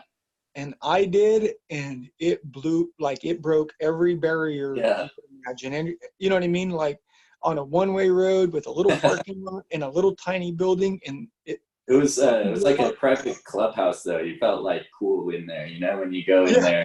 There's a vibe, there's some magic going on, you know. Definitely. Yeah, some magic going on, yeah. I remember getting my first tattoo there, and that's kind of like you know, made me want a tattoo too. Was just like being in that shop, kind of seeing. It felt cool as shit, right? Yeah, exactly. Yeah. I just imagine, you know, like this is what you guys do all day. You just sit here and, you know, you have fun and talk shit and, you know, like smoke weed and cheers at the end of the day, whatever, you know what I mean? Just like that, Brian. Just like that. It was a blast every day. And then when I got in there, that's how it was. It was a blast every day, you know. But yeah, I think everybody gets to that point, like you were saying, wherever you're like maybe not, you face yourself in your own, you know, like you're like, I think I could do better than this, you know, and you have to demand like higher level of like whatever it is, art or business, you know what I mean? And I was like, I just want to like spread my wings and learn even more, you know. And I think like everybody gets to that point, and then it's either like fall or fly, right? Yeah. At that point. Yeah. No, you just fly. Yeah. I don't see too many people falling, Brian. I really don't. When people spread their wings, I don't ever see them fall. When people decide to jump and spread their wings, people take off, dude. Yeah, you just got to go all in, right? That's what got to go all in. Like Jose Martinez was from MFH. He was the one that told me, like, just give up on regular life. That's how you're gonna become a tattoo artist. You know? Yeah. And that's exactly what I did from then on. I just stopped trying to get normal jobs on the side or do anything else. Like that's all I focused on, and that's such a powerful thing. Yeah, I think the only non-benefit to really being a tattoo artist is we don't get benefits, you know. Yeah. So, you know, I'm sure there's a union out there. There's private union tattoo unions out there. You know, but you just have to take care of yourself, you know, like because like especially like early on when I was like 19 or something, I didn't think about any of that shit, right? And now as like a dad and everything, and I'm almost 30, you know, I'm like thinking differently. I'm like, I got life insurance and stuff, you know. a lot of tattoo artists forget that, and I never ever forgot that. I don't have benefits, so I don't eat sugar, right? None. Yeah. I don't eat meat, none. And you exercise, right? A lot still. I don't drink milk. I don't drink alcohol. And a lot of people go, man, you're so healthy. And I said, I don't have a choice. I don't fucking have benefits. Yeah. I'm a tattoo artist. I'm a tattoo artist. One of my guys that I followed on Facebook is like, he won a cool award for like, I don't know, number 6 artists in the world or something. But then like the next day I saw him put a post up that said he sneezed and slipped his back out. You know, like, it don't matter how much money you make if you can't even fucking crawl out of bed, you know, because you're not taking care. You gotta take care of yourself. And you know, and that's why I'm consistently training. I go to my jiu-jitsu tonight I go, you know. Yeah. I do all my stretching. I really take care of my body because I don't have benefits, you know. Yeah. Yeah, that's true, man. That's really good advice. Like, take care of yourself, right? Yes. Yeah. Take care of your back from what chair you sit on. Don't compromise with the chair. Don't Yeah. compromise. Don't compromise. Crossing the body when you tattoo like this. That's a good way to fuck yourself up. You want to be right here. You know what I mean? Right here. Yeah. All your setup has to be on this side, not on this side. You don't want to be doing this shit. You know. And there's Things a like lot that. of like 30-year-ish veterans that are trying really hard on this now. Like Dirk Morrison is doing a seminar even where he teaches like how to, you know, preventative like exercises and stuff like that for people. Yeah. I think it's really smart. And now there too, like there's a tattoo like vitamin supplements and all kinds of stuff that people are coming out with. I get up and I do all my back stretches. I have one. You know, I have one of those rolling pins, those round ones. Nice, yeah. You know? And do you have one? But I do some yoga. Yeah, that's what my. Go get one of those rolling pins and just roll your back out. Just lay on it and roll it out, and just like it's a tortilla. And you won't have back problems. Yeah, another one of my friends goes to this lady that uses this thing. It looks like a blade almost, and they like scrape it into his muscles, and it looks pretty crazy. It's like fascia massage therapy. Yeah, that shit looks crazy. But he said that's like top of the line for tattoo artists too, or whatever. Yeah, you know, and take care of your body, your health. You don't see me drinking alcohol. You know what I mean? I remember you used to do, what was it, 1 year on, 1 year off? Yeah, right? for 17 years. For 17 years, when I did drink alcohol, I would drink for 365 days. And then on New Year's, I would stop at exactly midnight and not drink for 365 days. I would smoke weed for 365 days. And then at midnight, I would wait till 5, 4, 3, 2, 1, take my first shot, and then I would drink for 365 days. That's a lot of discipline though, man, for like that many years, you know? 1 year on, 1 year off, 1 year on, 1 year off. But I had to. I had kids, and I'm a tattoo artist, man. Yeah. You know? Yeah, it's been a weird experience having a kid now too. He's 3, and like we bring him with us at every convention, all the stuff we do. It's kind of funny hearing you say that about Jada, you know, and like having her in the little clay pin next to you and stuff. Yeah, my daughter was raised in a tattoo shop. You know, both my kids tattooed me when they turned 7. You know, that was a tradition. I always think that you stick with the traditions. You know, get your apprenticeship, which I tried to get an apprenticeship. I just didn't know I was getting the wrong one. You know what I mean? But get your apprenticeship. Put yourself around people, right? Yeah, even you know, not an apprenticeship, how helpful it was, you know, just to be around like certain people that are willing to be like sharing and being humble like that, you know. I think it's so important, and not even an apprenticeship all the time, because if you're just self-driven, you know, just having those surrounding, like, yeah. If you have your apprenticeship and you know how to tattoos, and you're a good businessman, open up your tattoo shop and get it cracking. If you don't have an apprenticeship, you know, if I was taught this a long time ago, and I don't know who made it up, but if you don't have an apprenticeship, and for some reason, if you try opening up a tattoo shop before your 13th year, it'll crash. It'll crash.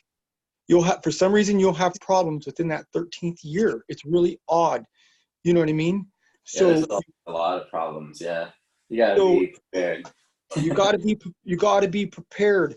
And I see a lot of guys who don't go take their apprenticeship, and they just try to open a tattoo shop straight from home.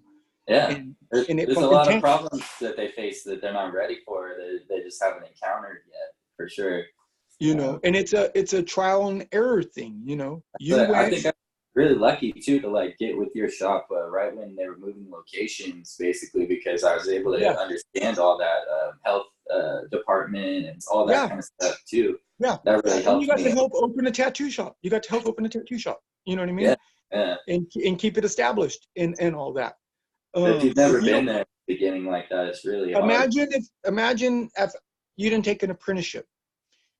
Yeah. And you didn't work with the other tattoo artists and all that, and then you tried opening up a shop. Yeah, man. Flipping over your dick so hard, You know what I mean?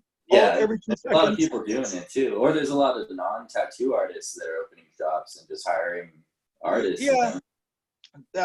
I call that the 4-year plan. Yeah, yeah, definitely, right? There's like a whole chain of them in LA, right? How crazy is it there with tattoo shops? They're owned by famous people. Yeah, they're all like mafia and shit, right? Or something like that. They're the Mexican mafia. Yeah, some Yeah, of like them. Guardians and stuff like Yeah, that. in some part of LA, they'll go in and tax you. Yeah. Yeah, So but it's like what, just tattoo shops right next to each other, all the way down Rodeo Drive or something like that, or whatever.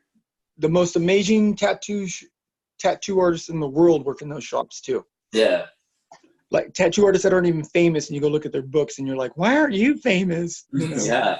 It's just crazy nowadays, yeah, like how quickly people learn. And these machines too are just so advanced, I think, like the newest, machines, like the rotary pens and stuff that they're using. Just so cool. Such Yeah. cool shit. Huh?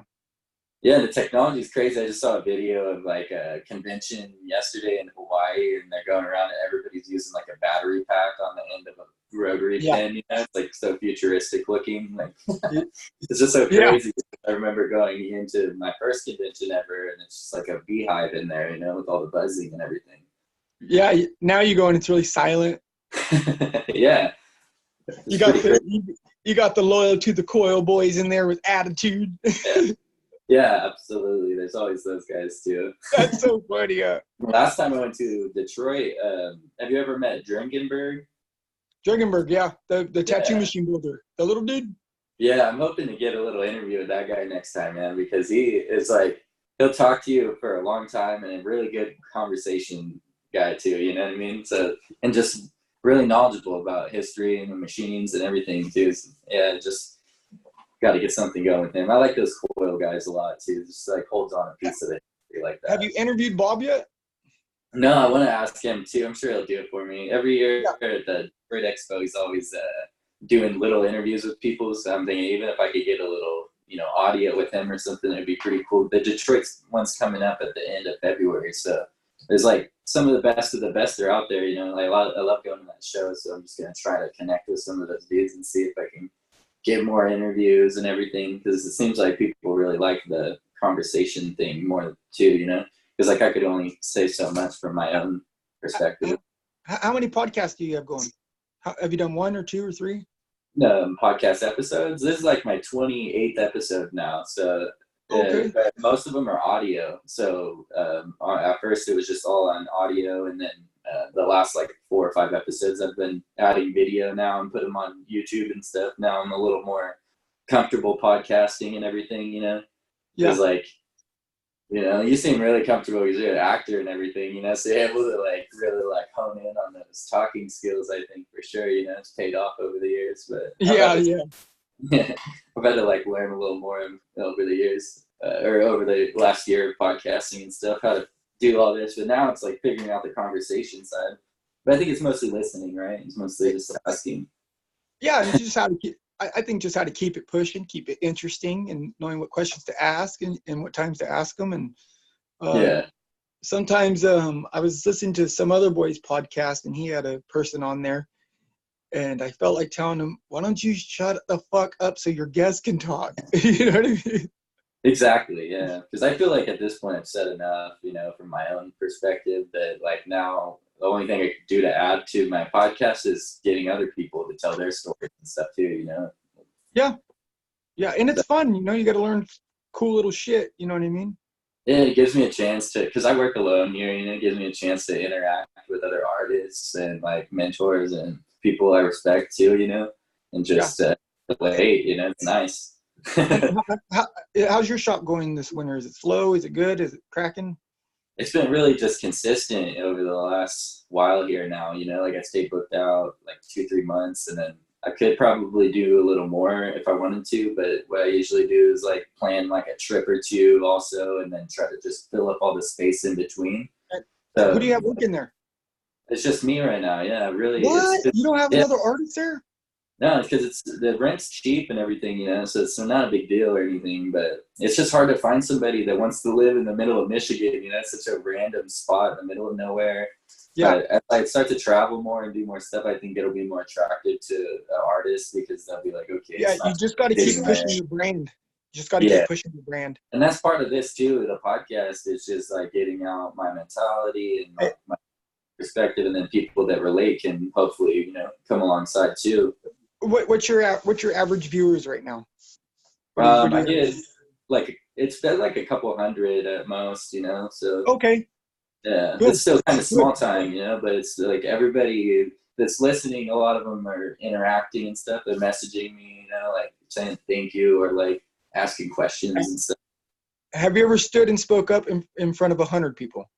No, yeah. That's a lot, dude. Yeah. Have you ever stood and spoke up in front of 200 people? No, only digitally. That's 400 ears, bro. That's a lot of ears. So that's why I figure, like, even if it's a classroom size, some episodes are as low as 30, 40 views or something, but that's still quite a few people that are attentively listening, yeah, it's a classroom size. Yeah, exactly. So that's a seminar. So that's good. Yeah, a lot of seminars I go to are like 6 or 7 people at most. That's what's crazy about this. I wish that. Well, I'm glad it's that way though, because I know like in the future it's gonna be even crazier. I just watched this video of like a convention in China. It was like the first one they ever did in China. It was like a seminar that they put on for free, and there was like over 1,000 people showed up to this seminar. And so I was like, man, that's the future probably of those things. Like more and more people want to learn how to tattoo, they're gonna go. And the education is going to become more and more like higher priced, because the value is going to be higher. So it's like I try to tell people, go to these seminars now while they're only $200 and there's 6 people in the class. Because there's going to be $2,000 and there's going to be 500 people. 500 people. Yep. Yeah, and that's exactly how all those business courses work. Grant Cardone and all those kind of guys, that do like those 10 times growth program. They all started small. And I wish I would have went to more seminars too. It probably would have took me 9 years to fucking tattoo.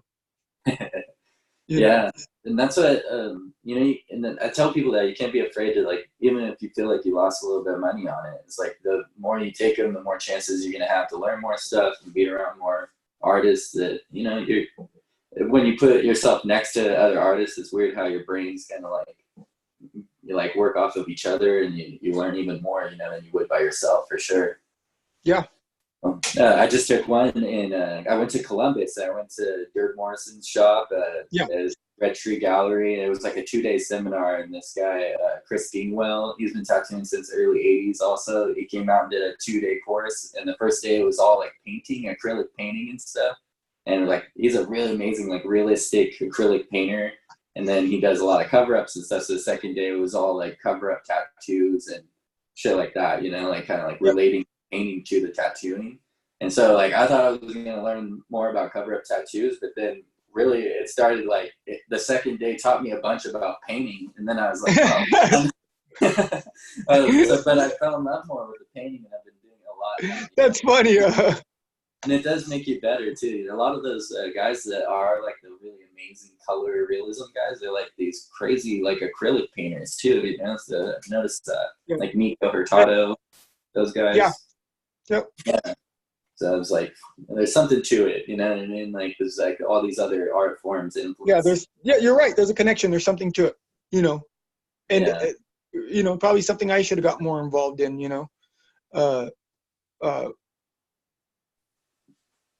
that Dirk Morrison, he throws a cool tattoo convention, huh? He throws, what is it? Hell the Detroit City. One? Hell City, yeah. Yeah. And dude, he's throwing that for like 20 years. Yeah. And when I went to his shop, it was amazing, man, because he owns True Tubes as well, the company that makes those cool like memory foam grips for the tattoo machine tubes. Yeah. And so he has this huge warehouse, and then upstairs it's like 9 rooms that are all private rooms, and he just booth rents for all of his artists. Oh, okay. And he has a huge warehouse for all his True Tube stuff, and then they had a big ass room in the back where they just are doing seminars now. It's like the first time I've ever heard of a shop doing this, where they have like an area devoted to seminars. Seminars. Yeah, people are traveling to his shop from all over to do these seminars. You know, like I drove 11 hours to get out there to take that one. Oh, And wow. yeah, I just felt like, you know, like a good opportunity though, you know, it's the first one they put on. And I feel like, you know, that's a cool thing that you could do too, that more people should probably do, you know, like just have somebody come guest spot, do a Yeah, little. you know, an artist named Brandon Bond used to do stuff like that. He would Yeah. fly you in, yeah, and he would give you the ultimate treatment and just really cool shit, you know. Yeah, I feel like it's more personal, you know. It's not like at a convention, it's weird because you're paying for a booth and you have to make a certain amount back to like break even. You know, if you Yeah, spend a whole day at a seminar while you're at a convention and you kind you're of not like making waste. no money. Exactly. So you kind of have to go to these seminars like knowing exactly, or the conventions, knowing exactly what you want out of it. Like, I just want to learn something, or I want to make my money back, or I want to Yeah. like win an award or whatever it is. That's kind of what I've been realizing now. Like, especially talking to other artists, they're like, there's a purpose for every convention. You know, it's not always to go and make money, but sometimes, you know, there's other Yeah. valuable things you can get out of it. I think my favorite convention was always the Lady Luck show in Reno. Yeah. Such a good tattoo show. Such a good show. Yeah. It's It's small, crazy. it's personal, it's in the casino, you know, it's a really good show. But they Yeah. used to have a lot of really good seminars there too. Nice. Yeah, the seminars are cool, man. I feel like they're getting bigger. I went to the New York tattoo convention too. That was like the biggest one I ever went to. Like 3 floors in the Hilton in downtown. Was that Paul's show? It's Paul Booth's show. Yeah, yeah. It's a crazy one, man. Yeah, and like he wasn't even there most of the day. You know, I just kept going by his booth and talking to his manager, his lady, or whatever, and stuff, trying to be like, when's he gonna be here? You know, because I knew you're such a big fan. I was hoping to, you know, just rub elbows with the guy for a second or whatever. But he's so popular, you know. It's like if he walks in the room, everybody just clamors around him, kind of. Like Oh, I still do that. yeah, there, you know, there's like. It just seems to be like that, whereas that's kind of weird, huh? Like, sometimes they get to that point. Like, the Ink Masters are a lot like that. When I go to those shows, like, you go over and you see them tattooing, like, the girl that won the last one, Ryan Ashley. Like, there was, like, hundreds of people around her while she's tattooing some little, you know, like, piece on somewhere. I've never watched one of those shows. Yeah. I've never seen one Ink Master.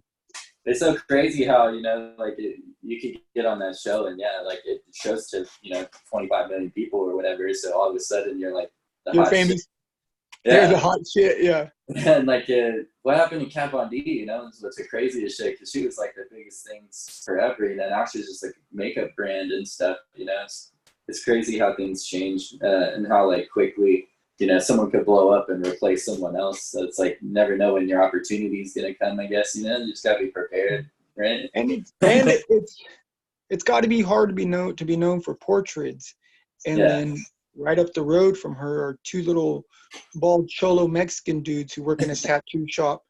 And from their floor to their ceiling wallpapered, every single plaque says first place, best black and gray portrait.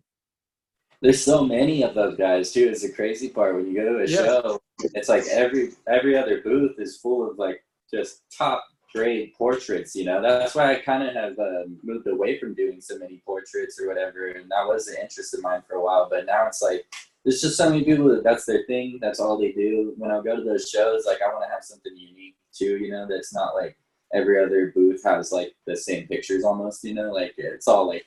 Everyone did like the Avengers or like all the Marvel characters and like, you know, like all the gangsters of the past, like stuff like that, and then famous movie characters, and they're all amazing, like every single one of them. So it's like, I want to create something, I guess, that's like a little more like out of my heart or whatever, you know, unique instead of just trying to like emulate exactly what I see on paper, like just create something that's new and like, you know what I mean? Yeah. I don't know. It's like a little different the mentality. Like I noticed there's like kind of a split in that. Like there's either like the traditionalist people, or there's like the, you know, people who want to make shit as real as possible and just take the photograph and Xerox that shit on skin. And then there's like this in between where it's like kind of want to create something that's different. Or there's those fucking douchey American traditionals with the handlebar mustaches. Yeah, there is a lot of that too, right? It's like fucking idiots. I stay away from those guys at tattoo shows. Yeah, I think they have their own little circle even, you know? They wear the white T-shirts and still roll up their cigarette packs, and they're Yeah. silly as fuck to me. It's like I don't know what to call them. Yeah, traditionalists. You know, like that's what they're trying to keep in that Boo, old boo, school. boo, boo. Dude, they're the biggest fucking crybabies when it comes to tattoos. I only use coils. This goes on my own needles. That's my pigment powder. I mixed Right. myself.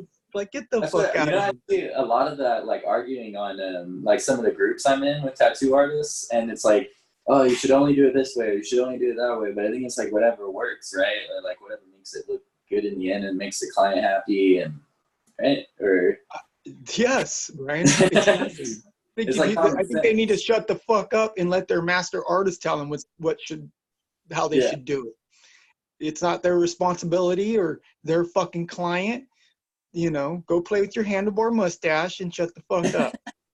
Go lay your Right. big thick 11 round fucking outlines. You know what I mean?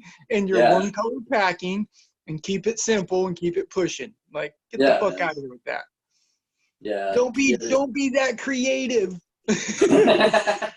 Yeah. So I mean, yeah, that's true though, because there's like a level of like where it's like, oh, maybe that's too much too though, where it's not going to hold up over time or any, you know what I mean? But then Yes. also there's a level where it's too much. There's Like, hey, you don't have to stay in 1920, you know? Yes, there is a such thing as making sure that your tattoos are compatible and have longevity and last forever at the most creative value that you have to offer. Other Yeah. than that, shut the fuck up with your simple art, okay? Nobody gives a Yeah. fuck about your little simple art other than your clients, and nobody's telling them, don't let them tattoo you with the big 11 round and do one color and so it looks like a fucking badge or a patch on you. Shut up. I Yeah, can't I see stand a lot those of fucking American traditional artists, bro. I never have. I never liked them. You know, those. they're fucking palming in their fucking hair. Yeah. You know. Yeah, I mean, I can relate, man. I started out with just like all guys out of prison, you know, like that's how they all learned, you know, like they made their own machines, like you're talking about. You know, everybody kind of like carved their path. They didn't like have some coattails to follow or anything. You know, I respect that. There's a different way of making your way. You know, it's not I like like fucking devils and demons and skulls with flames, and I like yeah, my tattoo artists to throw up fucking devil horns whenever you walk past them. You know what I mean? Like yeah, I don't like boo boo boo boo. I'm loyal to the coil. yeah, Where's yeah, absolutely, man. I need some flux for my solder and my needles. Get the fuck out of here. I can't stand those dudes. Yeah. What? Yeah, definitely. You know, like, and people act like the rotary is like a new tool or something. It's like it's been around. Rotary was the first tattoo machine. You know what I mean? Like it was the Yeah, prison machine. You yeah, know? exactly. People are crazy. Yeah, yeah, definitely. You know, it's like a thing too, though. I think everybody wants to know something that somebody else doesn't know or something. You know, or they want to be the wise elder. You know, it's like you know, if we're young, we have to be humble. I think and like listen to our elders. Though I think you know, and there's But a lot. you got to be careful too, because your elders can steer you the wrong way. You know what I mean? That's true. Yeah, your elders Yeah, can give you some really fucking bad advice. Mine did. My elders, when I was, you know, the 37-year-old man that was telling me about tattoos was telling me how to yeah, do it. He thought he was giving me good advice, yeah, but yeah. he wasn't. And sometimes you have to learn how not to do it too, right? I always tell people, I always tell my apprentices, I'm going to teach you how to tattoo. But when you see things that I do that you know are not correct, then don't do it. You just go, well, I know that's not right, so I'm not going to do that. Yeah, I'll do a little bit of what he said about this subject. You know what I mean? yeah, Because I've always been aware that there's a better way than what I'm teaching. And yeah, sometimes young artists can figure it out from themselves. So if I'm trying to teach you something that you know for a fact is not right, just entertain me with you paying attention for a while, take it into consideration, and use what you can out of it. You know what I mean? But you have to know when to go, well, I know that's not right. You know what I mean? Yeah, that's true, man. That's good advice for anybody too. Like just, and for, like when they're listening to anybody, just to be able to decipher when and when it's not like the greatest piece of advice, or if they maybe have a better route to it. It's not impossible for them to find that out. That's true. Man, Yeah. it's like a really good conversation though. I really appreciate everything, man. Yeah, no problem, bro. I actually have to close it. I got my lady out here waiting. Waiting and stuff. But I really appreciate you having me on this. I don't know. I don't even know where to see this or where to. You know what I mean? I'm not a podcast guy. I hear you. Yeah, I really appreciate you giving me your time, and just telling the story a little bit. Everybody's gonna really appreciate it. So, I'm looking forward to working with you again, man. When I come out there, we'll have fun at the.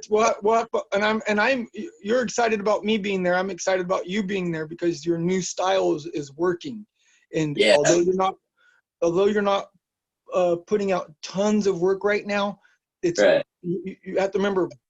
Bob tattoos at his house, but he tattoos one style that takes him all over the fucking world. You know what I mean? So don't worry about right now if you're not putting out.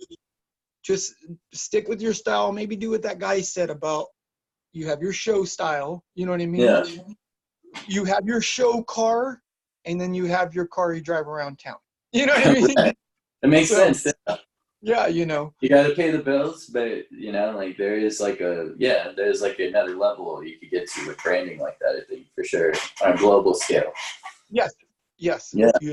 So I'm working on it, man. Yeah. I know it's hard. It's got to be hard to stick with one style and stuff, but you can't abandon it because it's hot. It sells. You know what I mean? Yeah. So I would put out a little bit more of those iPad drawings that people are doing these days. Oh yeah. I'm noticing that the boys that are doing the iPad drawings and stuff like that, they're making art out. Yeah, they're really making the most money. Yeah. So I would bang out a lot of those watercolor designs that you have, but on an iPad and really just push those. Yeah, that's how I design everything too. I feel like it's the best way now. You resize everything so easily and stuff. Yeah. So just I would just put out a lot more of your drawings in that style to really give it a good push, Yeah. So yeah. All right, I will do that. Because if you're like, I don't have any tattoos to show, yeah, but you have that cool fucking drawing you did on your iPad last night. Yeah, that's true. Shove that shit down their throat, Right. That's my advice. Always shove that style down their throat, So that's that those boys make the most money and have longevity in this career. Yeah, and that's just how it is now too, right? Like as it goes forward, everyone's just going to get better and better. The level's going to get higher and higher, and so like if you're not a specialist, it's like it's going to be down here while everyone else is. And you need to be first. You need to become a specialist, and then you need to become it should only take you about 7 years to master that style, and then before you know it, you have a style that's mastered completely. You just got to put the time in. Yeah, it's like Bruce Lee says, right? Like he doesn't fear the man who knows 1,000 kicks, but the man who's practiced one kick 1,000 times. Yes, exactly like that. Yeah, exactly hell yeah. Like that. That's a good. I think that's a really good way to end, actually. Okay. Okay. All right. Well, I appreciate you, and I hope this gets a lot of good views, and I hope you do great. I can't wait to see you. I love you. Love you too, man. I wish you the best of luck. You always get me in a good mood. I'm looking forward to this week now. Appreciate everything. And not only that, you have the coolest tattoo shop name on this in the world, so that's cool. Hell yeah. I wish you the best of luck, and I love you. Love you. See you later. All right, bro.